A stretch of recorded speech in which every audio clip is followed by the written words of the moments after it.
Cost sheet chapter 1 जिसका नाम है हमारा जर्नल प्रिंसिपल ऑफ कॉस्ट कह लो, जर्नल प्रिंसिपल कह लो, नाम गिवन है। और कुछ बच्चे पूछते हैं सर कॉस्ट शीट कहाँ है, सर उसी चैप्टर को बोला गया है यहाँ पे। इसके अंदर हमने क्या क्या देखा सर, इसके अंदर हमने कुछ बातें देखी जिसमें कि आपके 3 ब्रांचेस थे, इसमें से ये है, और भी ब्रांचेस है जो कि मैंने डिस्कस किए। ये सर हमारे चैप्टर थे। इसके बाद सर फॉर्मेट देखा हमने, डायरेक्ट इनडायरेक्ट एक्सपेंसेस देखे, फिर डायरेक्ट मटेरियल क्या होता है, इनडायरेक्ट मटेरियल क्या होता है। क्विकली फटाफट बोलते हैं, डायरेक्ट मटेरियल जो कि प्राइम कॉस्ट के नाम से भी जाना जाता है, जो स्टॉक के ऊपर डायरेक्टली लग जाता है। इनडायरेक्ट मटेरियल जो कि डायरेक्ट ना लग के इनडायरेक्टली लगता है और उसे मेजर करना थोड़ा सा मुश्किल होता है, तो उसे इनडायरेक्ट मटेरियल बोल देते हैं। इसके बाद लेबर डायरेक्ट होता है, जो पर्टिकुलर वेज रेट से डायरेक्टली पता चल जाता है, और जो पता नहीं चलता इनडायरेक्ट होता है। इसके नए नए नाम भी थे हमारे, ये factory overhead, store keepers, foreman, इसके एग्जाम्पल भी मैंने दे दिए थे। सर इसके अंदर कुछ और भी आपने पहले छोड़ दिया था थ्योरी, आज उसे देख लेते हैं। कई बार ना एक ऐसा सवाल आ जाता है एग्जाम में जो कि आप देख के बड़ा हैरान हो जाओगे। प्राइम कॉस्ट के क्या क्या नाम थे, ये कहता है 4 नंबर में आया हुआ सवाल है, ऐसा नहीं कि मैंने ये लिखा है, 4 नंबर में ये आया हुआ सवाल है। कई बार पूछ लेता है कि इन यूनिट्स को कैसे मेजर किया जाएगा, आप ये बता दीजिए। मेजर करने की बात करते हैं वो, सर मेजर करने की बात करते हैं, जैसे कि आप तेल को कैसे करोगे, तो तेल को आप किलो में थोड़ी ना कर सकते हो, चीनी को आप लीटर में नाप सकते हो क्या, नहीं। तो ऐसे कुछ एक पॉइंट्स होते हैं, उसको किस मेजरमेंट में किया जाता है वो बताना होता है। जैसे फॉर एग्जांपल आपका क्या क्या है, और ये एग्जाम में आया हुआ क्वेश्चन है, ऐसा नहीं कि नहीं आया। 2 नंबर 3 नंबर में कहता है कॉस्ट यूनिट, जैसे ब्रिक्स को कैसे नापोगे, पर 1000 ब्रिक्स के अंदर नापा जाएगा आपका। यानी जब भी कभी आप ब्रिक्स ईंटें लेने के लिए जाओगे तो आप ऐसे नहीं बोल सकते कि इसको अगर बोलोगे तो वो कैसे चलता है, 1000 की काउंटिंग में चलता है आपका, ठीक है ना, रेट होगा 1000 की काउंटिंग में। सर आपका कैलोरीज पर टन ऑफ कोल रेज, कोयला है ना, ये थोड़ा सा एरर होगा यहाँ पे, ये कोल का होगा, कोक होगा या कोल होगा, इसको अभी रहने देते हैं। टेक्सटाइल को कैसे नापते हैं, पर यार्ड्स, और पर आपका बेल होता है ऑफ क्लॉथ। आपका बेल का मतलब थान कह लो, है ना, कपड़े को कैसे बोलते हैं, थान कपड़े का, उसमें नापा जाता है। या यार्ड्स गज में नापा जाता है, 4 गज 5 गज 6 गज। नॉर्मली मीटर भी नापा जाता है, लेकिन मीटर काउंटिंग में नहीं होता। रियल लाइफ में हम बोलते हैं ना 2.5 metre 1.25 metre, but actual measurement ये लिख के आना है। इलेक्ट्रिसिटी को कैसे नापा जाता है सर, पर यूनिट में नापा जाएगा, या फिर आपका इलेक्ट्रिसिटी जो भी पर यूनिट, क्योंकि उसी के हिसाब से देते हो कितने यूनिट बिजली का बिल आया उस पर पेमेंट करेंगे। ट्रांसपोर्टेशन कंपनीज कैसे नापते हैं, पैसेंजर किलोमीटर नापेंगे या टन किलोमीटर, 2 होते हैं उनके पास नापने का मेजरमेंट का तरीका, या तो बोलते हैं भैया पैसेंजर किलोमीटर या टन, बाकी आगे ये चैप्टर भी करेंगे।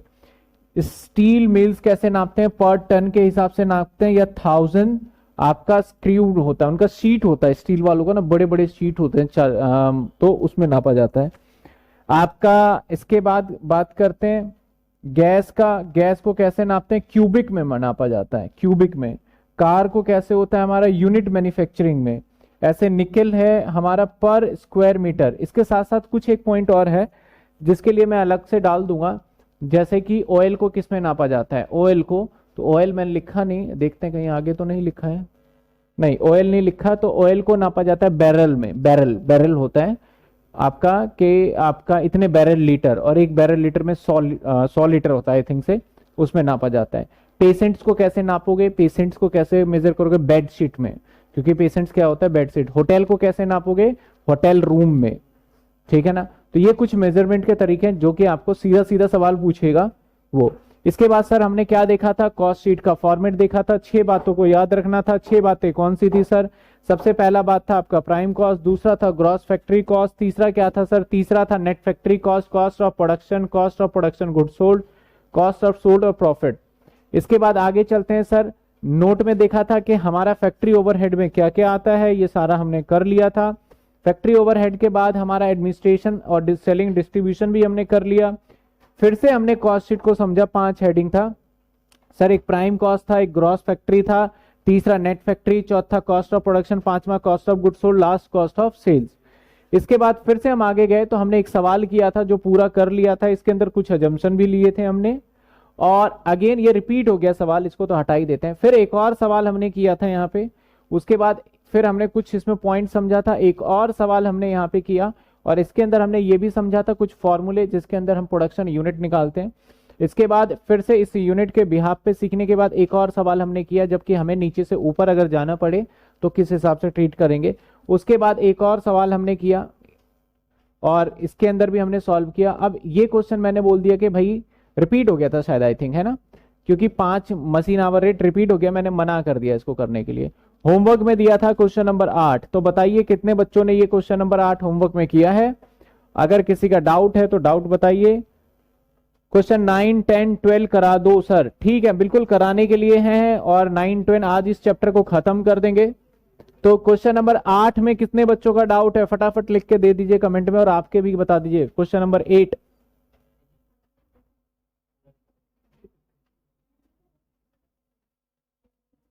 9, 10, 12 में तो डाउट आ गया है मेरे पास। डन सर, दिया ने बताया डन। और इनफैक्ट आप लोगों को तो सॉल्यूशन भी दे दिया है मैंने इसका, कि इसका सॉल्यूशन क्या रहेगा, तो उसके अकॉर्डिंगली रहेगा। बाकी मैं जो बच्चे ऑफलाइन हैं उनको भी मैं इसका पीडीएफ सॉल्यूशन प्रोवाइड करा दूंगा, ताकि आप करने में आपको थोड़ा सा इजी हो। 8 बच्चे कह रहे हैं सर डन हो गया है। क्वेश्चन नंबर 9 मैंने कहा था कि मैं खुद करा दूंगा, और नहीं हुआ तो फिर आप एक बार करेंगे, नहीं हुआ तो मैं करा दूंगा। तो बच्चे कह रहे हैं सर नहीं हो रहा, आप ही करा दो, तो डन, मैं ही कराने जा रहा हूं। तो आज की क्लास ज्यादा लंबी नहीं होगी, थोड़ी छोटी क्लास होगी, क्योंकि आज इस चैप्टर को जल्दी से खत्म करके और फिर हमारा अगली क्लास का ना प्रोविजन एजेंडा सुन लो आप।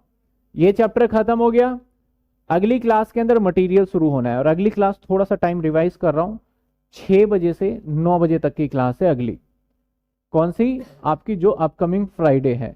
तो उस क्लास के अंदर एक मेरे को पूरा टॉपिक है, उस टॉपिक को मैं तोड़ तोड़ के नहीं कराना चाहता, मैं एक ही साथ कराना चाहता हूं, जो आपने सेमेस्टर 1 में भी करा हुआ है। लीफो फीफो वाला एक कॉन्सेप्ट था मटेरियल के अंदर, आपने याद होगा, अगर आपने सेमेस्टर 1 में पढ़ा है कोचिंग वगैरह या फिर देखा, तो उसमें एक LIFO FIFO, weighted average, last in first out, first in last out के नाम से टॉपिक्स था।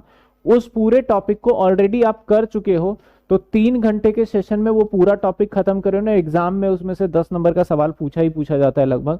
तो मैं उसको एक अगले फर्दर क्लास के ऊपर पोस्टपोन नहीं करूंगा। तो अगली क्लास 6 बजे है, याद रखिएगा, 6 से 9 रहने वाली है क्लास, जब तक टॉपिक खत्म नहीं हो जाता है नेक्स्ट क्लास का। क्योंकि कॉस्टिंग का भी मैं सिलेबस, वैसे ऑलरेडी कुछ बच्चे कहेंगे कि सर कॉस्टिंग का सिलेबस मैंने ऑलरेडी वैसे तो डाला हुआ है, फोल्डर में खत्म हो चुका है आपका, जिसे करना है भैया कर लीजिए, लेकिन फिर भी मैं लाइव क्लास बोल के करता हूं, तो मैं लाइव क्लास में सेम उसी तरीके से लेके चलूंगा। तो थोड़ा एक लंबी क्लास ले लेते हैं, सेशन देखेंगे फिर, ठीक है। तो किसी को दिक्कत नहीं होनी चाहिए, क्योंकि आज ही ये चैप्टर खत्म कर लेंगे हम, और अगली क्लास में एक और चैप्टर हमारा लगभग वही उठाऊंगा। कुछ बच्चों का कहना था सर आप ना मुश्किल मुश्किल वाले चैप्टर ना अभी मत कराओ, हमारा इंटरेस्ट ना खत्म हो जाता है, फिर आसान आसान करा दो। तो इसलिए मैं पहले आसान आसान चैप्टर करा दूंगा। और इस बार जिन बच्चों के इंटरनल होंगे प्लीज मुझे बताइएगा, अलग से फोल्डर अपडेट करके आपको सबसे पहले मैं करवा के दे दूंगा।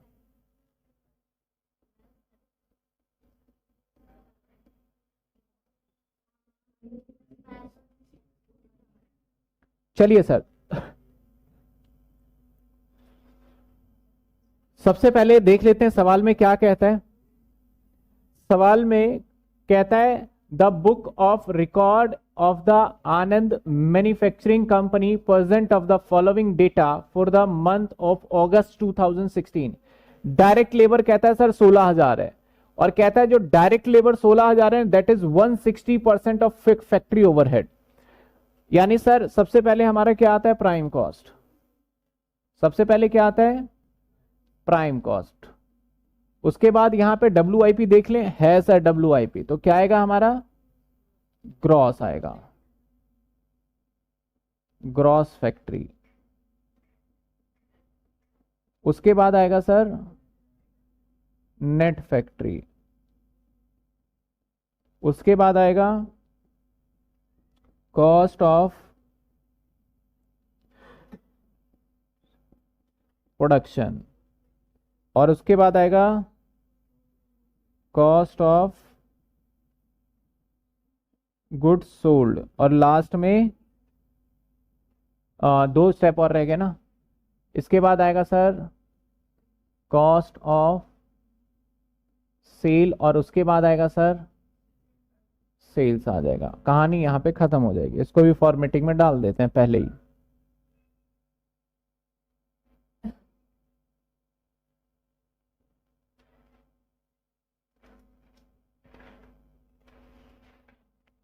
चलिए सर, क्या कहता है क्वेश्चन में, डायरेक्ट लेबर कहता है। तो सर डायरेक्ट लेबर तो यहीं का पार्ट है ना।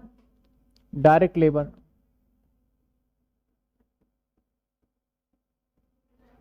डायरेक्ट लेबर है हमारा 16,000, लेकिन कहने का अंदाज देखो, कहता है भैया डायरेक्ट लेबर 16 है, ब्रैकेट में कहता है ये जो डायरेक्ट लेबर है ना, वट एवर अमाउंट फैक्ट्री में, यानी जो फैक्ट्री ओवरहेड होगा ना, जो फैक्ट्री ओवरहेड होगा उसका 160% है। यानी यहां पे अगर 100 रुपए हुआ ना तो ये 160 होगा।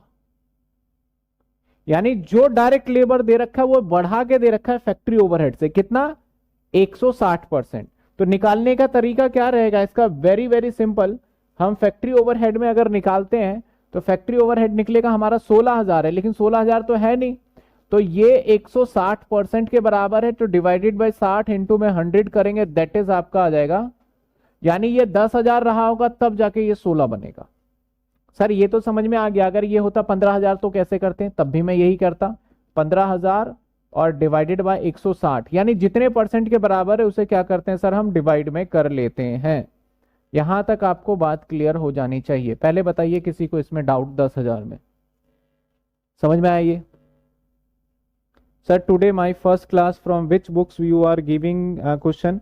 मैं बुक रेफर में हमेशा महेश्वरी मित्तल, मैंने फर्स्ट क्लास में बताया। जितने बच्चे ज्वाइन हो रहे हैं फर्स्ट क्लास के अंदर, मैं उन सभी बच्चों को कहना चाहूंगा कि प्लीज आप पिछली क्लासेस देखेंगे तो ये समझ में आ जाएगा। और कॉस्ट अकाउंट की सबसे मजे की बात करूं ना, तो कोई चैप्टर आपस में लिंक नहीं होता, हर चैप्टर की कहानी अपनी चलेगी इसके अंदर। अगर जो बच्चा इस चैप्टर जैसे आज एंड है बोलेगा सर कल तो आप दूसरा कराओगे तो हम कैसे करेंगे, तो भैया उससे कोई लेना ही देना नहीं है, कोई लिंक नहीं है किसी भी चैप्टर का। सर क्वेश्चन एंड सॉल्यूशन वाली पीडीएफ अपलोड नहीं हुई है, नहीं हुई है, मैं देख लूंगा। क्वेश्चन वाली तो अपलोड करी थी, बाकी मैं अभी देख लूंगा। चलिए, कुछ बच्चे बुक के लिए भी बोल रहे थे तो वो भी रेडी हो जाएगा, कल मिल जाएगा आपको। सर इसके बाद क्या कहता है, यहां तक कहता है कॉस्ट ऑफ गुड सोल्ड। अब मजे की बात देखो, कॉस्ट ऑफ गुड सोल्ड, अच्छा इसका मतलब इसने मुझे ये दे दिया, ये दे दिया मुझे, सीधा हेडिंग उठा के दे दिया, ठीक है। आगे कहता है इन्वेंट्री अकाउंट शो, ठीक है ओके। कहता है रॉ मटेरियल 8,000 ओपनिंग और क्लोजिंग, तो आपका ओपनिंग स्टॉक 8,000 और क्लोजिंग स्टॉक 8,600, तो माइनस का हो गया ना, -600।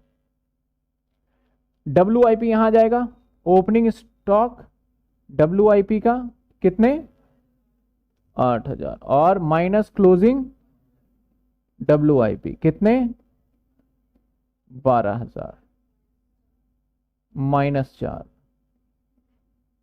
इसके बाद फिनिश गुड्स FG कहां आता है, इसके बाद COGS तो निकलता है, प्लस ओपनिंग स्टॉक कितने, 14,000। बस पुट करना है डेटा, देखो माइनस क्लोजिंग स्टॉक कितने, 18,000। तो सर ये आ जाएगा 4,000 नेगेटिव का, ठीक है ना। इसके बाद यहां पे क्या कहता है सर, अदर डेटा गिवन है, कोई बात नहीं। सेलिंग एंड डिस्ट्रीब्यूशन कहता है कि सेलिंग एक्सपेंस 3400 रुपए है, तो यहां आएगा कॉस्ट ऑफ सेल्स से पहले, यानी कॉस्ट ऑफ गुड सोल्ड के बाद, तो यहां पे सेलिंग एक्सपेंस लिख देते हैं। कुछ बच्चों को नहीं दिख रहा, कोई बात नहीं, अभी मैं इसको एडजस्ट भी कर देता हूं।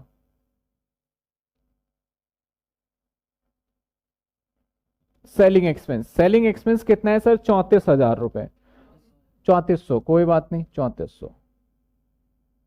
इसको थोड़ा नीचे लेके जाया जाए। सेलिंग एक्सपेंस के बाद क्या दे रखा है, जनरल एंड एडमिनिस्ट्रेटिव एक्सपेंस। तो एडमिन एक्सपेंस कहां आता है सर, नेट फैक्ट्री के बाद, तो सीधा लिख दें यहां पे एडमिन, एडमिन एक्सपेंस कितने रुपए, एडमिन एक्सपेंस 2600 रुपए। तो ये पता है क्वेश्चन कैसा है, आपको फॉर्मेट अगर याद है तो बस फिल करते जाओ, आपको कहानी समझ में आ जाएगा और आंसर भी समझ में आ जाएगा इसका कि क्या होने वाला है। ठीक है, चलिए इसके बाद देखते हैं क्या कहता है। सेल्स फॉर द मंथ 75,000 रुपए। ओके, सेल्स 75,000 है, लीजिए जी 75,000 रुपए। ठीक है, you are required prepare statement showing cost of goods manufacturing sold and the profit earn कितने हैं वो बताइए। ऑनर्स में भी आया हुआ है, सीए में भी आया हुआ है, बीकॉम में भी आया हुआ है, कई बार ये क्वेश्चन पूछा जा चुका है, यानी एक तरीके से इंपॉर्टेंट क्वेश्चन कह सकते हैं।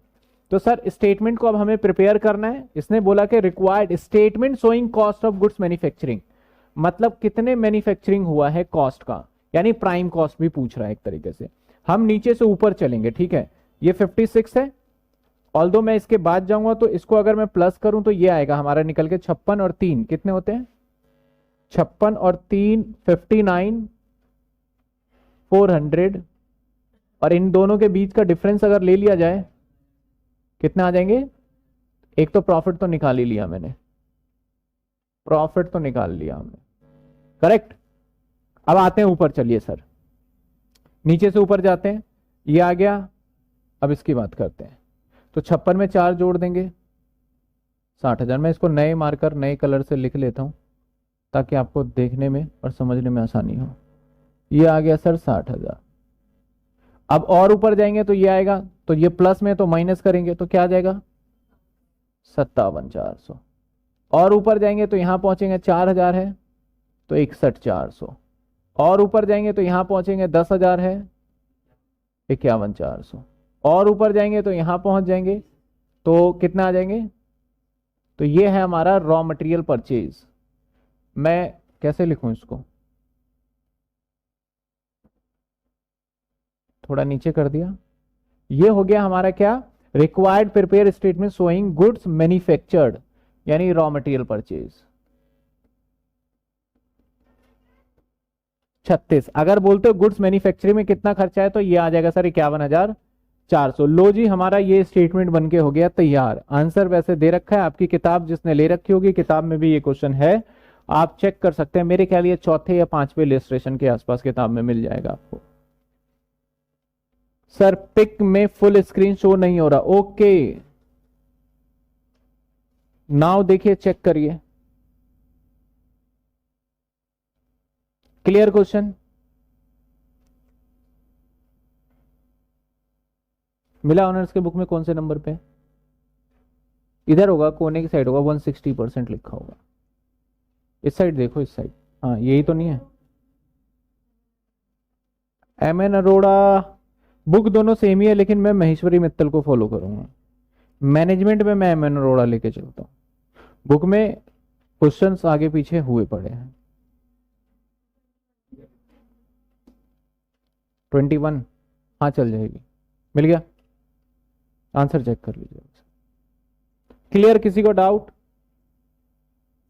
सर कंटेंट में एसओएल है, अच्छा कंटेंट में, हाँ कंटेंट में सॉल्यूशन डाल रखा है मैंने, एक बार आप चेक करिएगा तो मिल जाएगा डेफिनेटली। क्लियर, चले नेक्स्ट। चलिए सर अगला सवाल आता है, सवाल नंबर 10। बच्चों ने इसका भी डिमांड किया है कि सर प्लीज प्लीज प्लीज इसे भी करवा दे होमवर्क में। तो चलिए ये बहुत इंपॉर्टेंट, अरे ये बहुत इंपॉर्टेंट सवाल एक तरीके से। देखिए वॉइस एसएमएस के डाउट मैं डेफिनेटली आप सभी के लूंगा, अभी कमेंट में लिख दीजिए सर प्राइम कॉस्ट कैसे आया 51,400। बच्चे पूछ रहे हैं सर प्राइम कॉस्ट बताइए हमें। ओके प्राइम कॉस्ट, देखिए प्राइम कॉस्ट 51,400 कैसे आया, मैं यहां पे फिर से बना देता हूं। मैं कैसे चला ऊपर, मेरी चढ़ने की गति को देखिएगा। मुझे ये गिवन था, मैंने इसमें ये प्लस किया तो मैं यहां पहुंच गया, ये पता चल गया। फिर मैंने इसमें ये माइनस किया तो यहां पहुंच गया। फिर ये गिवन था, इसको प्लस किया तो यहां पहुंच गया। फिर ये माइनस किया तो यहां पहुंच गया। यानी वेरी वेरी सिंपल, जो चीजें माइनस है वो मैं ऊपर जाते टाइम पे प्लस करता गया, और जो चीजें प्लस है उसे माइनस करता गया, और इस जगह पे मैं पहुंच गया और मैंने इसका आंसर दे दिया।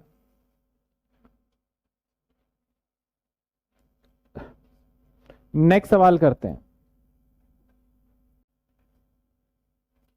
चलिए सर, कंप्यूटर से ज्वाइन नहीं हो पा रहा है, शायद आज इनेबल करना भूल गया हूं मैं। अभी एक बार मोबाइल से देख लिए, ज्यादा तो क्वेश्चन नहीं है 3-4 क्वेश्चन है, छोटी सी क्लास, एक बार मैनेज करिए, मैं इसको चेक कर लूंगा। सर इस सवाल में क्या सिखाओगे?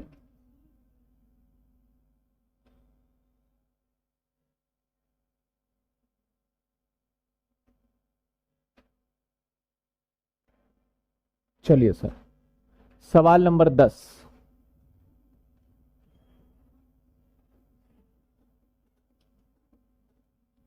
एक बार आप मुझे ये भी बता दीजिएगा जितने बच्चे लाइव में, ये सारे क्वेश्चन मैंने थोड़ा कलरफुल टाइप करा दिया है, तो ये आपको क्लियर विजुअल रहता भी है या नहीं रहता?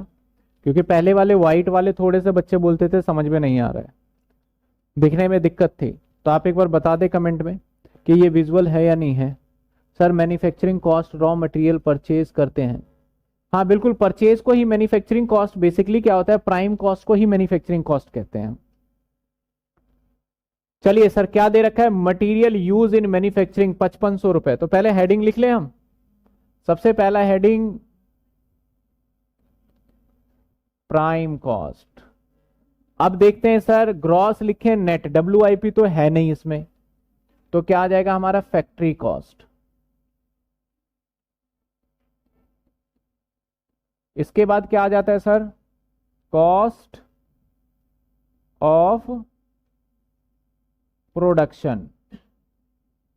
इसके बाद क्या आ जाता है, कॉस्ट ऑफ गुड्स सोल्ड। इसके बाद क्या आ जाता है, कॉस्ट ऑफ सेल। और लास्ट का तो आपको पता ही है, प्रॉफिट निकल जाना है। लास्ट में तो आपको पता ही है कि प्रॉफिट निकल जाना है।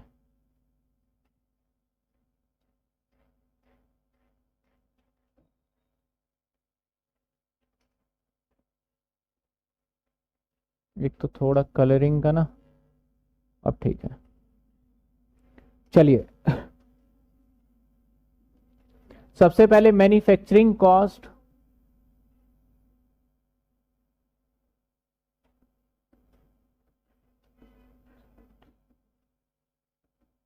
मैन्युफैक्चरिंग कॉस्ट सर 5500 रुपए।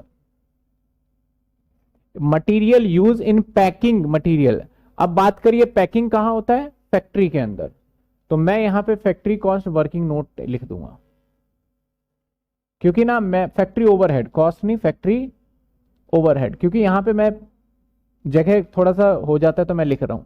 तो मटेरियल यूज पैकिंग, सर एक जगह और जा सकता है, ये आपने बोल तो दिया, पैकिंग सेलिंग के टाइम पे भी तो हो सकता है ना, तो दोनों जगह हो सकता है। तो ऐसी दुविधा के लिए क्या है, नोट, कि हम मान के चल रहे हैं अगर ये गत्ते में पैक हो रहा है फैक्ट्री के अंदर तो ये फैक्ट्री का पार्ट है, अगर ये बेचते टाइम पे पैकिंग की बात कर रहे हैं तो कहां का पार्ट माना जाएगा, आपका सेलिंग एंड डिस्ट्रीब्यूशन। कुछ नहीं बोला, और आपका ऐसा कंफ्यूजन, जो आपके साथ कंफ्यूजन है वो मेरे साथ भी है, तो ऐसे सिचुएशन में आपको नोट देना होता है, वी अज्यूम दैट पैकिंग, जो भी आपका मटेरियल कॉस्ट है, वैसे packing use in packing material कह रहा है तो मैं फैक्ट्री का अजम्पशन लेके कर रहा हूं।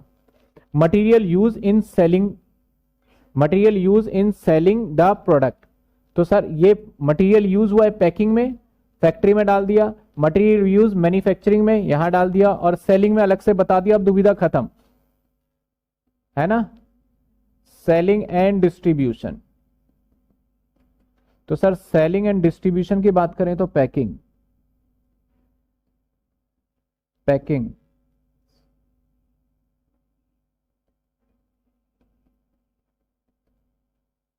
कितने रुपए sir, 150। Material use in factory, अब फिर से कह रहा है सर फैक्ट्री में,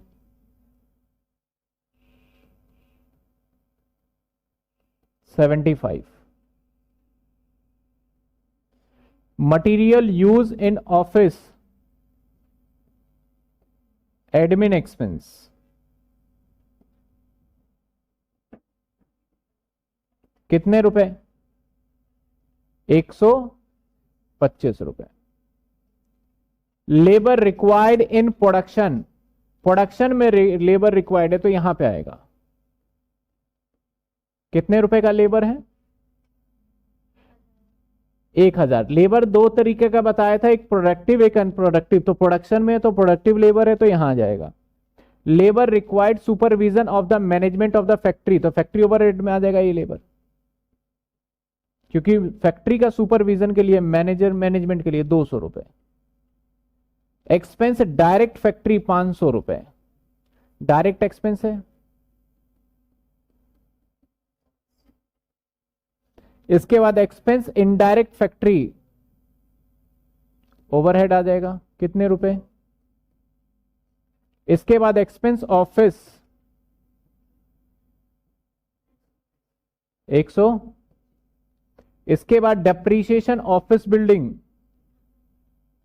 कितने रुपए, 75, 350, 75। फैक्ट्री का डेप्रीशिएशन कितने, 175। सेलिंग एक्सपेंस कितने रुपए, 350। फ्रेट ऑन मटेरियल, ये डायरेक्ट है सर, कैरिज या फ्रेट कह लो, कितने, 500। एडवर्टाइजिंग कहां होगा, कितने। ये थोड़ा सा ना मिक्स सा हो गया, इसको मैं थोड़ा कलरफुल कर देता हूं आपके लिए। इसको कर देते हैं सर येलो, इसे व्हाइट रहने देते हैं, बस इसको हटा देते हैं। इसको कर देते हैं ये, ठीक है। तीनों एक्सपेंस हो गया। अब मुझे बस फटाफट से यहां पे क्या करना है, टोटलिंग करना है। बताइए पहले का टोटल, 1000, 75, 200, 175, बताइए।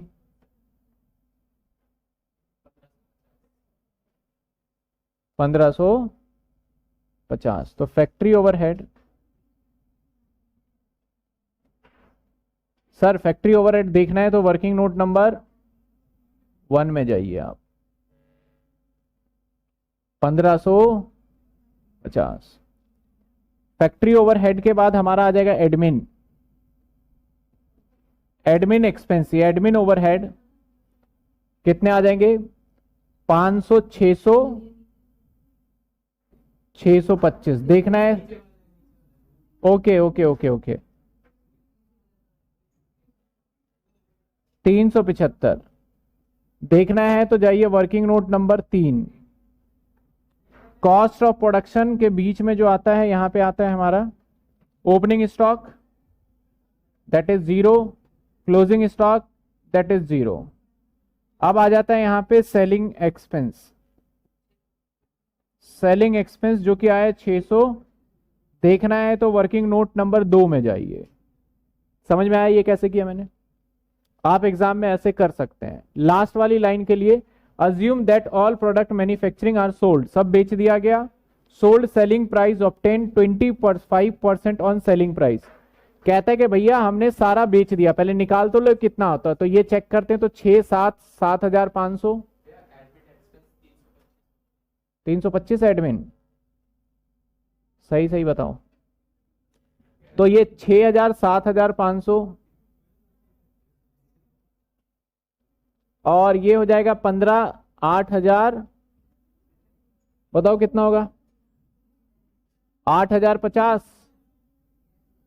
ये बताओ क्या आ रहा है एडमिन, 325, ये 325 है, 325 यहां लिखा नहीं ना मैंने, ठीक है। अब इसको ऐड कर लेंगे 8000 में तो 8325, इसको ऐड कर लेंगे तो 8350 और 6, 8900। अब बात कर लेते हैं सेल्स की। कहता है जी हमने जो भी सेल्स किया है ना, क्या ये 6, 7, अच्छा 9050, तो ये हो जाएगा हमारा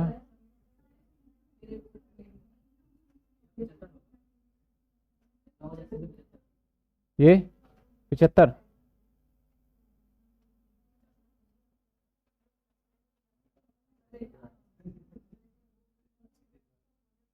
ये कितना होगा?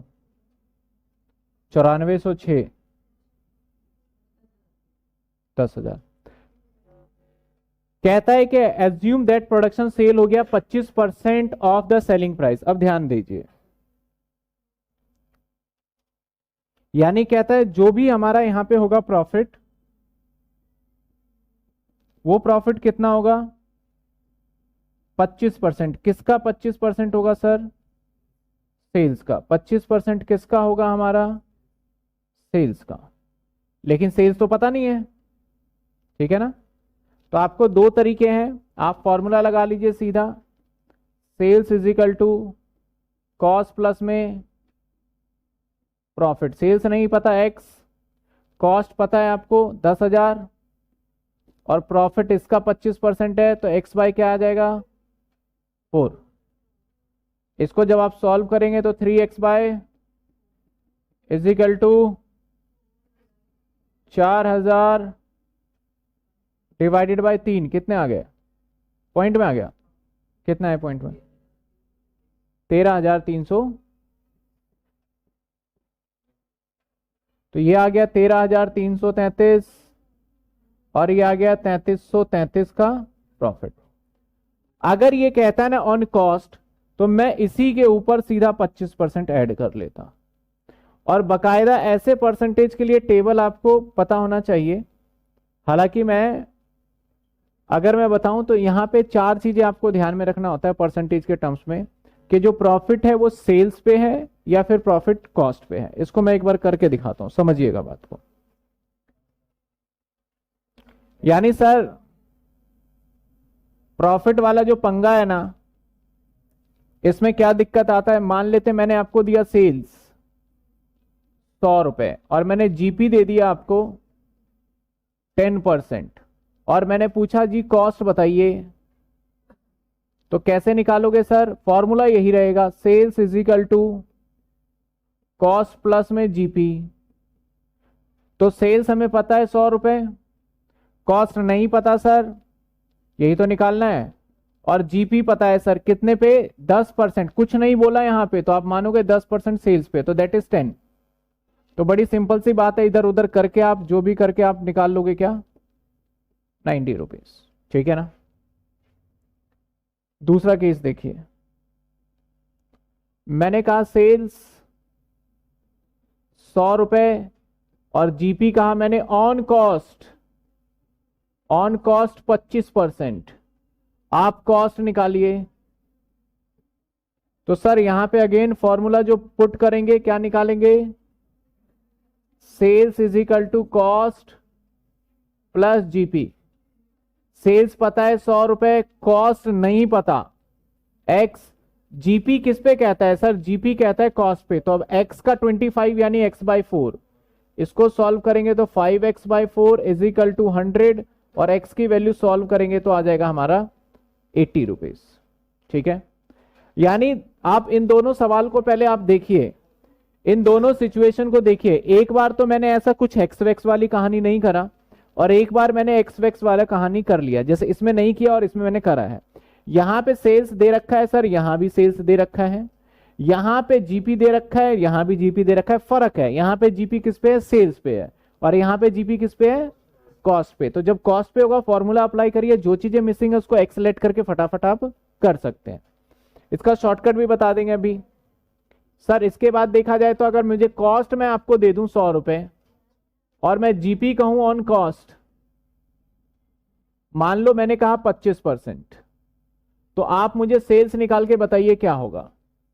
तो जवाब आता है सर फॉर्मूला क्या लगेगा? वही लगेगा ना भैया, प्लस में जीपी। सर सेल्स पता है क्या? नहीं पता। कॉस्ट पता है क्या? पता है हमें, कॉस्ट 100 रुपए, और जीपी किस पे है सर? जीपी इसके ऊपर है, तो सीधा 25 हो गया ना, तो 125 आ गया हमारा। अगले पॉइंट को, चौथा केस देखिए। ये 4 पॉइंट में ही सारा समझदारी होती है बच्चों की, कि समझ जाते हैं कि क्या करना है क्या नहीं करना है।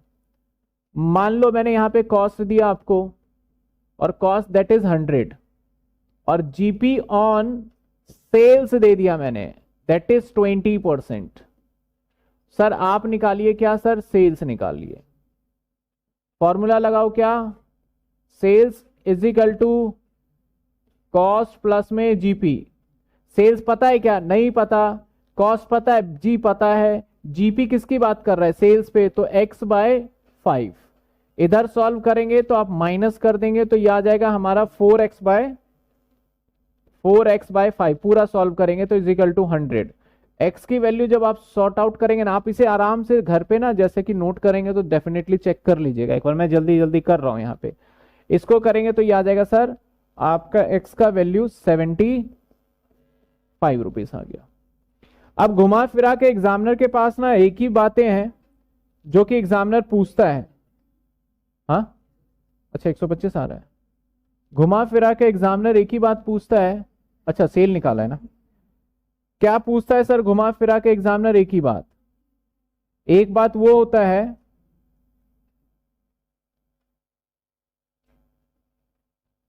ये मान लेते हैं कॉस्ट, ये मान लेते हैं सेल्स। कॉस्ट के ऊपर अगर मैं बात करूं, परसेंटेज में निकाल के चल रहा हूं, कॉस्ट के ऊपर अगर मैं 20% होगा तो सेल्स पे होगा 16.66%, दैट इज 1/6। अगर मैं कॉस्ट पे 25% की बात करूं तो ऑटोमेटिक इस पे बन जाएगा हमारा 20%। इस पे अगर मैं आपका 33.333 दैट इज 1/3 बात करूं तो यहां पे होगा सर 25%। अगर यहां पे मैं 50% की बात करूं तो यहां पे होगा 33.33% दैट इज 1/3। तो इन्हीं परसेंटेज को पूछता है। मान लो आपको सेल्स दे दिया और डायरेक्ट सेल्स पे पूछ ले तो कहानी में कोई दिक्कत नहीं है, लेकिन कॉस्ट दे दे और सेल पे पूछ ले, सेल्स दे दे और कॉस्ट पे पूछ ले, ऐसे अगर बदल दे तो परसेंटेज अप्लाई करोगे चेंज करके। जैसे हमारे वाले सवाल में कहता है सेल्स पे 25%, तो यहां आ रहा है। और हमें गिवन क्या था, सेल्स नहीं पता था, हमें गिवन क्या था, कॉस्ट, क्योंकि निकाला था। कॉस्ट पे कितने परसेंट निकालोगे, 33। तो आप यहां पे आंसर देखोगे डायरेक्टली 33% हमारा यहां पे आ गया। उस केस में हमें इतना सॉल्व करने की जरूरत नहीं है। अगर ये समझ में आया है तो ठीक, नहीं तो मैं डिटेल वाला टॉपिक भी मैंने बता दिया कि ऐसे ऐसे कर सकते हैं। बताइए किसी को डाउट। सेकंड केस बता दो, फर्स्ट केस बता दो। अब देख लीजिए एक बार, मैंने पूरा बताया, फिर से देखिए।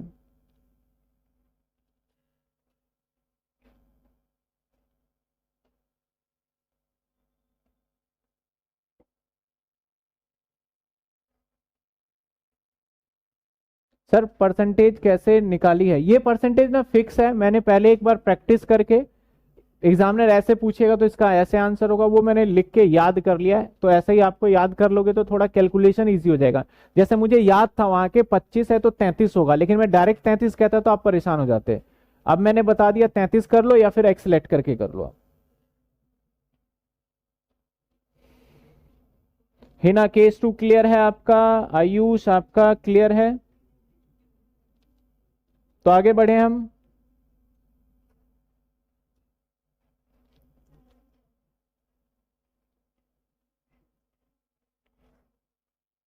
क्लियर सर, क्लियर है फर्स्ट और बाकी सर, कह रहे सर फर्स्ट और बाकी, बस तुषार समझ में नहीं आया। केस 2 बता दो एक बार। देखो केस 1 में आप नोटिस करिए, ध्यान दीजिए, क्या दे रखा है, सेल्स, और यहां सिर्फ जीपी बोला है, ग्रॉस प्रॉफिट। जब कुछ ना बोला हो तो मान लो सेल्स पे है, तो ये भी सेल्स है और जीपी भी सेल्स पे है, तो सीधा आपको पता है कि 10% जीपी होगा और कॉस्ट में से सीधा 90 आ जाएगा। ये तो मैंने एक्स्ट्रा पार्ट करा है, आप डायरेक्टली भी निकाल सकते हो। लेकिन सेकंड में देखिए सेल्स है और जीपी किस पे कह रहा है, कॉस्ट, तो ऐसे सिचुएशन में कॉस्ट को आपको एक्सलेट करना पड़ेगा। और जो जीपी कहता है ये किसके ऊपर डिपेंड करता है, कॉस्ट के ऊपर, इसलिए मैंने इसके ऊपर कॉस्ट पे निकाला। x/4 कैसे आया, आप 25% जब निकालेंगे ना x का, x गुना में 25/100, तो ये आप सॉल्व करेंगे तो x/4 ही आएगा। इसके बाद थर्ड केस में देखिए क्या है, कॉस्ट, और यहां पे भी कॉस्ट है, तो डायरेक्टली 100 का 125 आ गया। यहां पे कॉस्ट है और जीपी किस पे, सेल्स पे, तो फिर लेट एक्स करके हमने सॉल्व किया है। और ये कुछ टेबल बताया जो कि ऐसे सॉर्ट आउट हो सकता है हमारा चाहे तो।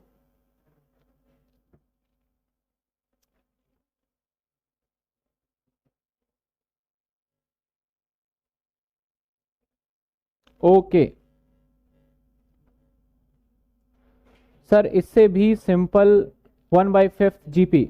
हाँ बच्चे बोल रहे हैं सर इससे भी सिंपल हो जाएगा, बिल्कुल इससे भी बहुत सिंपल हो सकता है, ध्यान दीजिए, बड़ी सीधी सी बात है।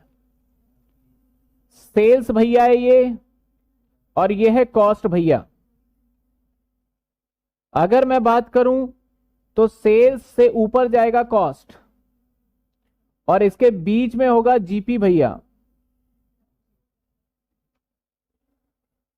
यानी ये सेल्स, ये कॉस्ट, और इन दोनों के बीच का फासला बनाता कौन है, जीपी। ठीक है, अब या तो आपको ये गिवन हो सकता है, तो सर इसको एक्स मान लीजिएगा, एक्स मैंने बोल दिया 100 मान लीजिएगा। अगर ये गिवन है तो इसको 100 मान लीजिए।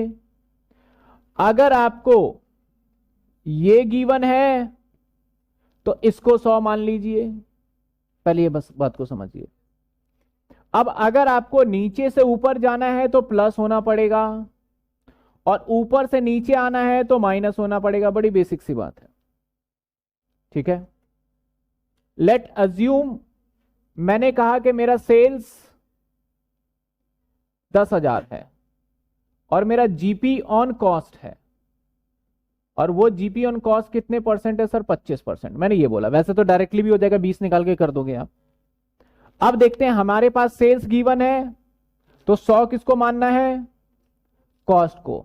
अब हमें चाहिए कॉस्ट को चाहिए, तो सेल्स से हम जीपी पे आएंगे तो माइनस करना पड़ेगा। ये क्या करना पड़ेगा, और कितने परसेंट माइनस करना पड़ेगा, 25। यानी सर एक मिनट, ये 100 माना है, हमें ऊपर जाना पड़ेगा। मैंने गलत बोल दिया, हमें जाना पड़ेगा कहां, ऊपर, क्योंकि 100 से हमें सेल्स पे पहुंचना है। जिसको 100 मानोगे ना, वहां से अगर इसको 100 माना है तो नीचे आना पड़ेगा, इसको 100 माना है तो ऊपर। तो जब आप यहां से ऊपर जाने की कोशिश करोगे तो कितना हो जाएगा, 125।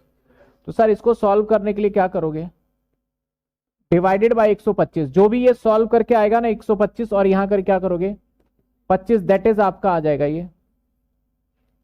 अगर आपको प्रॉफिट चाहिए तो 100। तो एक ये भी शॉर्टकट है, लेकिन काफी सारे बच्चों को ना समझ नहीं आता है, वो कहते हैं कि सर पता नहीं क्या बताया, पहले वाला सही है। तो सबसे आसान और सबसे बढ़िया फॉर्मूला जो मैं मानता हूं, जो सभी बच्चों को एकदम दिमाग में फिट हो जाता है, वो है ये।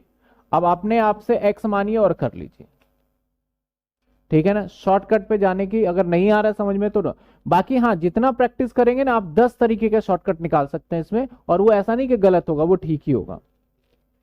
चलिए, हमने एक ये भी क्वेश्चन दिया था आपको होमवर्क में, शायद किसी का डाउट है कि नहीं है मुझे पता नहीं, लेकिन इसमें डाउट होना नहीं चाहिए। Sir question number 12, raw material, direct wages, factory overhead, opening stock, WIP तो है नहीं। सबसे पहले क्या लिखें सर, प्राइम कॉस्ट। फिर क्या लिखें, फैक्ट्री कॉस्ट। फिर क्या लिखें, कॉस्ट ऑफ प्रोडक्शन।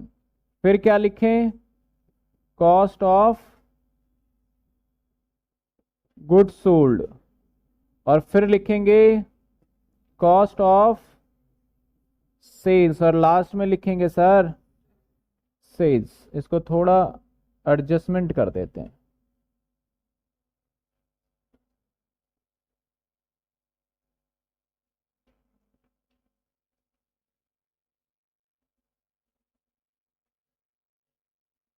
चलिए, रॉ मटेरियल देता है तो यहां आ जाएगा हमारा raw material.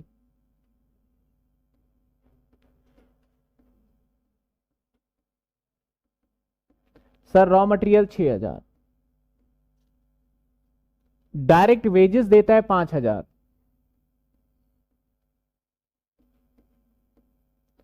Factory overhead 24,000, 2400। Opening stock FG, यहां ध्यान दीजिए, ये 200 किलो है और 800 रुपए का है। तो ओपनिंग स्टॉक किसका है, एफजी का, ठीक है। 800 रुपए का और 200 किलो। तो अगर मैं ओपनिंग स्टॉक का रेट निकालूं तो सर रेट क्या होगा? रेट होगा 800 डिवाइडेड बाय 200, यानी 4 रुपए का हिसाब किताब बन रहा है। ठीक है, चलिए अभी तो लिख लेते हैं। ओपनिंग यहीं पे आएगा ना आपका ओपनिंग, तो ओपनिंग स्टॉक प्लस करते हैं। अमाउंट दे रखा है हालांकि, तो मेरे लिए बहुत अच्छी बात है, जो कि मैं 800 रुपए लिखने जा रहा हूं। क्लोजिंग स्टॉक कहता है सर फिनिश 400 किलो है, तो सर क्लोजिंग स्टॉक कितने हैं? 400 केजी, लेकिन हमें यह नहीं पता कि ये कितने रुपए का है। तो क्लोजिंग स्टॉक हमारा है सर 400 केजी, और 400 केजी को देखें तो इसको मल्टीप्लाई रेट से कर दे तो हमारा मकसद कामयाब, मतलब कि पता चल जाएगा हमें। कहता है फिनिश प्रोडक्ट हमने बेचे 20,000 रुपए का, सोल्ड किया हमने 20,000 का, लेकिन पता है कितना बेचा हमने? Sir 3,000 KG. यानी सर ओपनिंग स्टॉक भी है, क्लोजिंग स्टॉक भी, और ये भी सारी चीजें हैं। तो इसका मतलब सर मैंने बताया था sales unit is equal to opening stock plus में परचेज, यानी प्रोडक्शन कह ले, मैं परचेज लिख दिया मैंने, प्लस में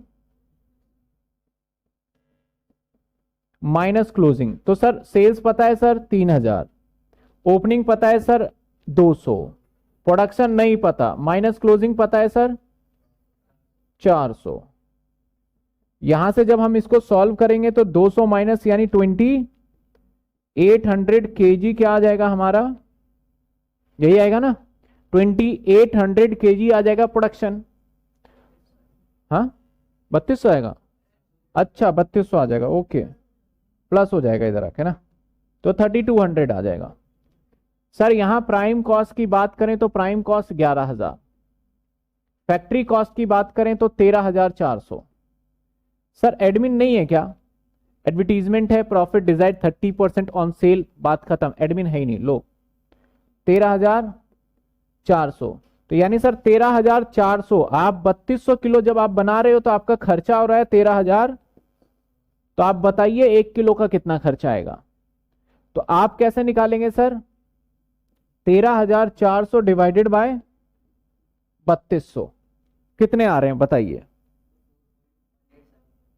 4.75, ये रेट आया, इससे मल्टीप्लाई कर देंगे इसको, तो ये हमारा 800, तो ये रह जाए, हाँ, तो 1675 माइनस का, और इसको तो यही 800 रख देते हैं। ठीक है, ये आ गया, कहानी ये थी इसमें। अब आगे कहता है एडवर्टीजमेंट सेलिंग एक्सपेंस, तो सेलिंग एक्सपेंस यहां आ जाएगा सर। सेलिंग एक्सपेंस कितना है सर?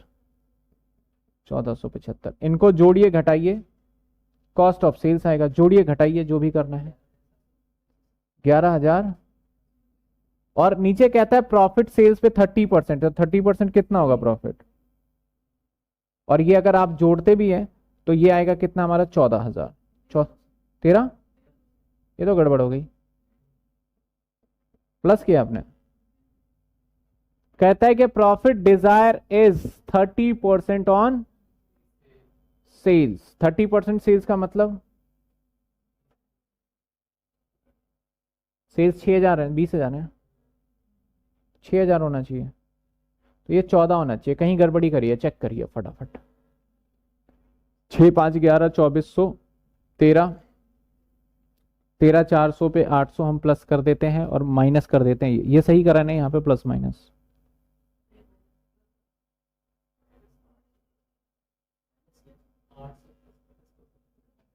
आठ सौ प्लस करोगे 14 तो आ ही जाएगा। हाँ अरे 800 प्लस करोगे तो 12,500 पैसे 14 आएगा ना, ऊपर 12, ये कितना आएगा? 12, अब 14 आ जाएगा, आ तो गया, ठीक है ना, बन गया हिसाब।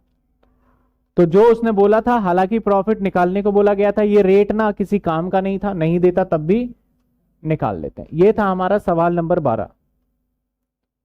सीओजीएस 12,525 बच्चों ने बता दिया, प्रॉफिट 6 के, बिल्कुल सही। सर अगले सवाल पे चलिए, ये भी करेंगे, इसमें तो कोई डाउट नहीं है, ये सिंपली फॉर्मेट वाला क्वेश्चन है, इसमें कोई डाउट होना भी नहीं चाहिए, फॉर्मेट वाला क्वेश्चन है आपका, हो जाएगा ये। और अभी मैंने करा दिया 20% ऑन कॉस्ट प्राइस वाला, सारी बातें करा दी है, वही है मेरे ख्याल सेम क्वेश्चन तो नहीं है, अमाउंट चेंज है, तो पहला जो कराया हो जाएगा वो।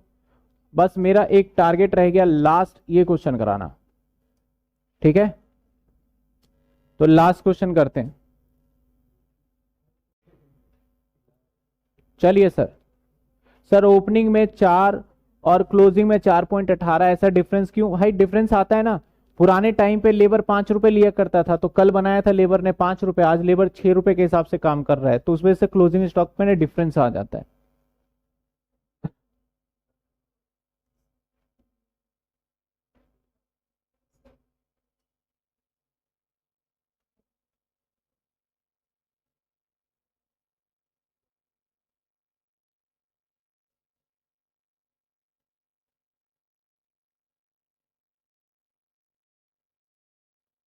चलिए सर क्या क्या है यहाँ पे? स्टॉक है, रॉ मटेरियल परचेज है, मैन्युफैक्चरिंग, चलो WIP तो नहीं है।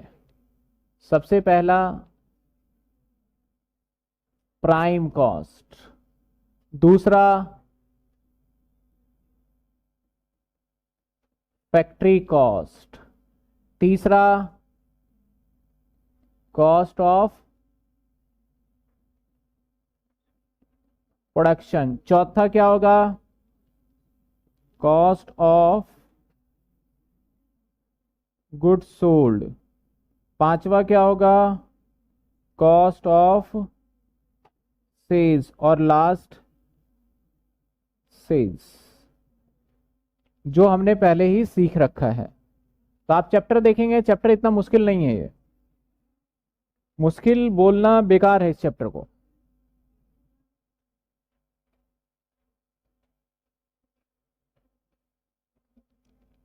सबसे पहले क्या कहता है, पढ़ लेते हैं सवाल को। कहता है prepare a cost sheet show the total cost production and cost per unit.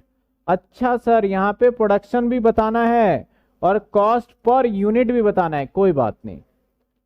And goods manufacture by the company of the month July, also find out the cost of sales. Cost of sales भी निकालना है, मतलब ये भी निकालना है। तो हम कॉस्ट शीट में सारी उनकी जो भी उम्मीद होती है, जो भी क्वेश्चन होता है, सब पूरा कर देते हैं। पहला कहता है रॉ मटेरियल 1 अप्रैल को, तो ओपनिंग स्टॉक।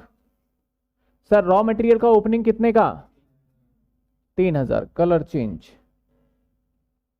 इसके बाद क्या कहता है सर? रॉ मटेरियल परचेज,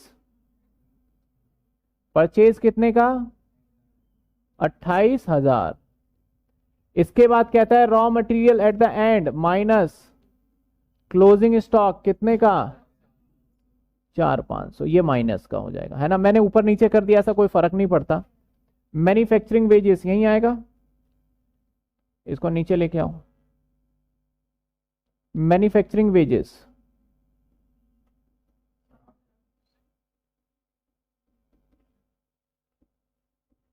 कितने? 60, अच्छा 7।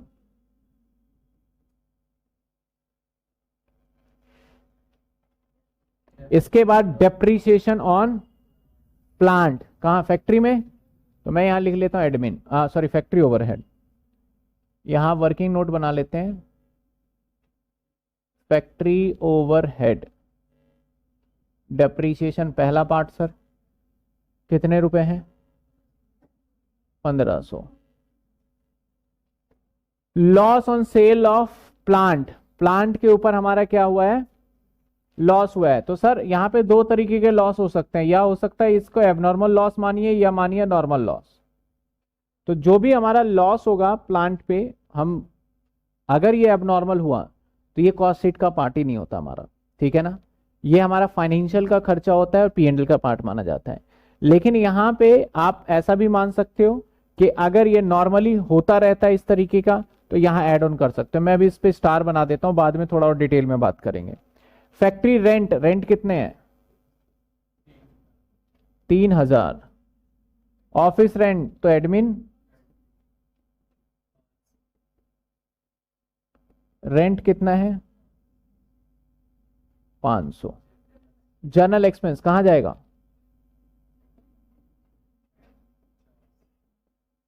कुछ नहीं पता, मैंने यहां डाल दिया। Discount on sales, selling and distribution,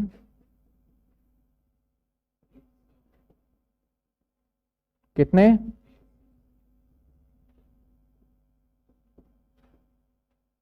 advertisement expense,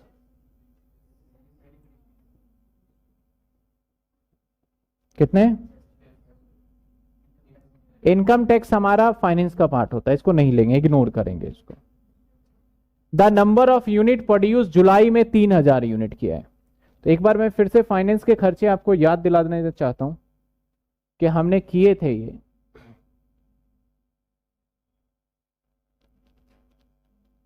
sir कहां किया था ये रहा।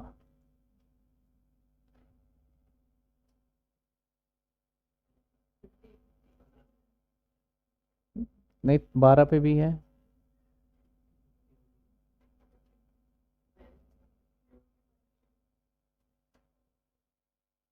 हाँ यहां से देखिए, यहां पे बताया था प्योरली फाइनेंशियल इनकम है, इनकम की बात कर रहे हैं तो हम खर्चे पे अभी। और एक ये था एबनॉर्मल गेन और लॉस, लॉस और gain on sale of fixed assets, बात आ गई ना, वो प्लांट एंड मशीनरी बेचा था। Loss on sale of fixed assets और loss to business property on account theft fire occur, ये कौन सा होता है? एबनॉर्मल गेन होगा या एबनॉर्मल लॉस होगा। तो इसके अंदर आपका एबनॉर्मल लॉस और एबनॉर्मल गेन, यहां पे प्योरली फाइनेंशियल इनकम था, और ये था हमारा सर पूरा का पूरा खर्चा जिसमें इनकम टैक्स भी आया हुआ था। Item exclude from cost account, मतलब कॉस्ट अकाउंट करते टाइम पे इन आइटम को हम देखेंगे ही नहीं, ये पढ़ा था हमने। सर किस किस आइटम को नहीं देखेंगे? जैसे कि आपका appropriation of sinking fund, dividend paid, tax and income, income के ऊपर टैक्स, प्रॉफिट तो टैक्स आ गया, क्या कह रहा है यहां पे, उसे देखा ही नहीं जाएगा। और किसे नहीं देखेंगे? Transfer, general reserve, excess provision, amount return of as a goodwill, आपका chargeable charitable donation, loss on sale of investment building and etcetera, आपका expense on transfer of the company office, और क्या था? Interest on bank loan, mortgage extra, और ये सारे खर्चे हैं जिसको नहीं लिया जाएगा। साथ के साथ ये भी ऐसे वही इनकम है, उसी का पार्ट चल रहा है जिसको इग्नोर करना है। तो सर ये भी वही चल रहा है जिसको क्या करना है? इग्नोर करके चलना है। तो हमारे सवाल के अंदर मैं अगर आपसे पूछूं, जो हम सवाल कर रहे थे, ये रहा हमारा सवाल, तो इसके अंदर दो बातें आई। एक आया loss on sale of plant and machinery, क्योंकि ये एबनॉर्मल लॉस है तो इसलिए हम इसको क्या कर देंगे? इग्नोर कर देंगे, ये प्योरली फाइनेंस का है। दूसरा इसके बीच में एक क्या डाल दिया उन्होंने? इनकम, ये भी हम इग्नोर करके चलेंगे क्योंकि ये किसका खर्चा है? फाइनेंस का खर्चा है। यहां तक क्लियर आ रही है बातें आपको समझ में? चलिए सर, सब कुछ लिख लिया हमने, अब लिख दें फैक्ट्री कॉस्ट वेस्ट, जो भी लिखते हैं हम। अभी एक काम तो बाकी है main sir, factory overhead. Factory overhead बताइए। 4500। इसके बाद फैक्ट्री के बाद क्या आएगा सर? एडमिन। एडमिन कितने हैं? 900 रुपए। इसके बाद क्या आएगा सर? प्लस माइनस, ठीक है, तो प्लस माइनस देख लेंगे अभी क्या करना है। अब नीचे वाली लाइन भी पढ़ लेंगे। सेलिंग एक्सपेंस को लिख ही देते हैं, कॉस्ट ऑफ गुड्स सोल्ड के बाद सेलिंग एक्सपेंस, ये भी 900, ठीक है। फटाफट टोटल करो इसको, 33 और 4 37, 38। अब कहानी यहां पढ़ते हैं। कहता है the stock of finish goods was 200 and 400 unit, यानी सर फिनिश गुड्स का जो स्टॉक है ना 200 है और 400 है, 200 और 400 ऑन एक साथ एंड 31। तो ये वाला जो दे रखा है ओपनिंग और ये दे रखा है क्लोजिंग है respectively. The total cost of unit had on, जो एक साथ को था ना उसकी कीमत कितनी थी? All the had been sold during the year and all these had been sold, बाकी जो बच गया उसे बेच दिया, कहने का मतलब ये। तो सर ओपनिंग स्टॉक का तो पता ही है हमें कितने हैं, लेकिन सर क्लोजिंग स्टॉक का नहीं पता। तो प्रोडक्शन, और सबसे पहले हमें निकालना पड़ेगा अगेन वही कहानी, प्रोडक्शन यूनिट, क्योंकि यहां पे हमें ओपनिंग स्टॉक पता है, क्लोजिंग पता है, और सेल्स पता है, देखिए कहता है कि कितने हजार नंबर बेचे, तो यहां प्रोडक्शन पता चलेगा, समझ रहे हो। तो यहां क्या होगा हमारा, sales is equal to opening stock plus production और माइनस क्लोजिंग स्टॉक। तो सेल्स हमें पता है 3000, ओपनिंग स्टॉक पता है 200, प्रोडक्शन एक्स है और ये 400, तो कहानी वही आ गई यहां पे 3200, है ना, 3200।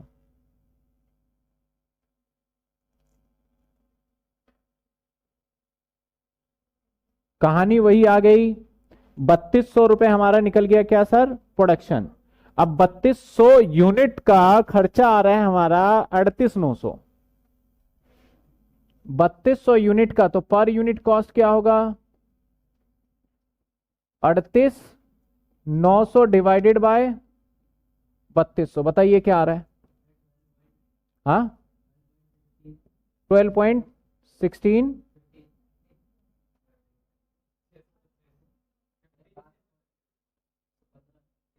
12.16 ले लो, कहानी खत्म करो।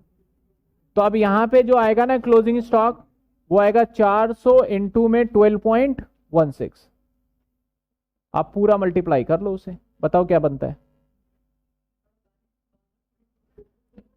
4862 कर लेते हैं।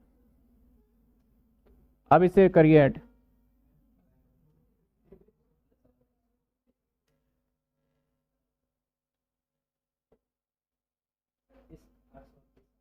छत्तीस, अब इसको भी प्लस कर दीजिए, ये कॉस्ट ऑफ सेल्स आ गया, यही पूछा था also find cost of sales. 45 कितने, 738। इसमें दो नोट डलेंगे। नोट नंबर 1 कि जो प्लांट पे हमारा लॉस हुआ था,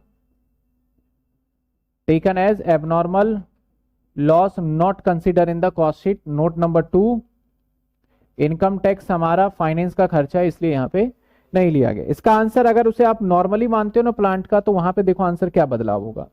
बदलाव ये होगा, जो 38900 है ना, ये 38900 में यहाँ पे और हमारा ये खर्चा जो था कितने का, 300 का जुड़ जाएगा। तो 38900 और 300 कितने हो जाएंगे, 39200, और इसको डिवाइड करना पड़ेगा 3200। तो रेट क्या है बताओ,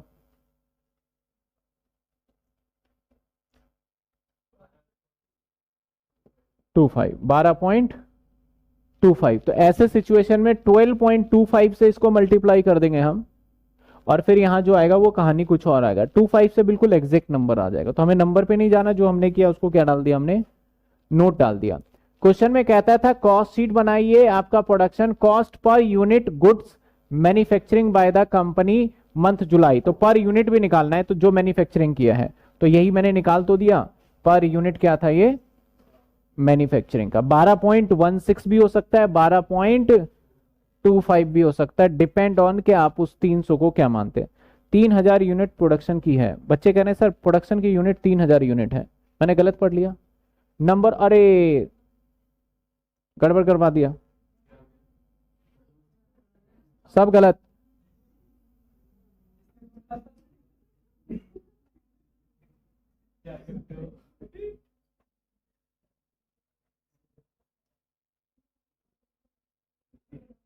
दोबारा करते हैं अब।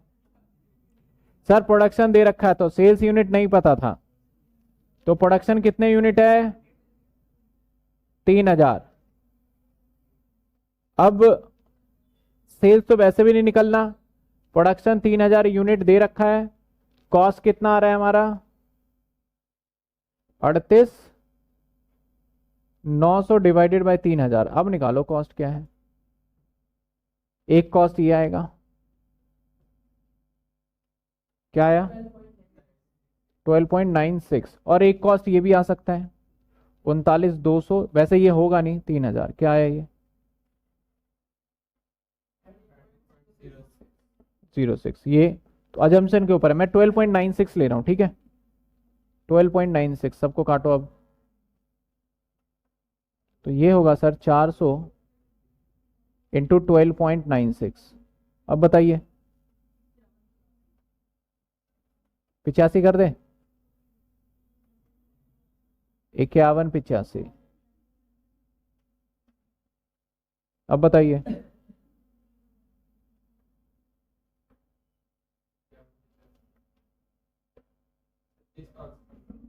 36,515। अब ये कुछ 37,400। अब ये बिल्कुल ठीक ठीक है। पर यूनिट कॉस्ट पूछा है, क्या है हमारा सर, ये है। दो क्वेश्चन क्या पूछता है, कॉस्ट शीट बनाइए, production cost per unit goods manufactured by the company, और लास्ट में बोलता है कॉस्ट शीट। तो सारी चीजें निकाल दी, ऑल दो जो एग्जामिनर को चाहिए होगा वो लिख देंगे। लेकिन आप एग्जाम में ना एक कोशिश और करेंगे कि जैसे जो जो पूछा हुआ है, जैसे बोलता है कि cost sheet total cost of production, total cost of production, तो नीचे एक ना आंसर भी लिख दीजिएगा। ये पूरा सॉल्व करने के बाद answer total cost of production जो आ गया हमारा, जैसे क्या आ गया 38,900। उसके बाद बोला कि कॉस्ट पर यूनिट सीपीयू आ गया 12.96। ये एक ना लिख भी दीजिए अलग से नीचे आंसर, ताकि एग्जामिनर को हाईलाइटेड रहे कि जो क्वेश्चन में रिक्वायरमेंट थे बच्चे ने बता तो दिया, और कैसे बताया वो इस वे में बताया है। इसमें मार्क्स कटने के चांसेस आपके ना के बराबर होते हैं, नोट देना जरूरी है आपको। क्लियर। हमें कैसे पता चलेगा कि नॉर्मल है कि एबनॉर्मल है, जितने भी फिक्स एसेट्स के लॉसेस होते हैं ना वो सारा एबनॉर्मल ही माना जाता है। क्लियर। चलिए सर, इसके बाद हमारा सवाल था ये 15, और एक ये सवाल था, ये भी हो जाएगा। तो लगभग हमारा ये चैप्टर होता है मेरी तरफ से खत्म। आपके बुक के अंदर सवाल दे रखे हैं, बुक के सवाल के क्वेश्चन प्रैक्टिस कर सकते हैं। बाकी मैंने जो सवाल मैंने दिए थे इसके सॉल्यूशन भी दे दिए, कुछ एक्स्ट्रा क्वेश्चन भी मैं प्रैक्टिस के लिए अब डालूंगा उसके अंदर, जिसके के आंसर मैं दे दूंगा अब। ठीक है।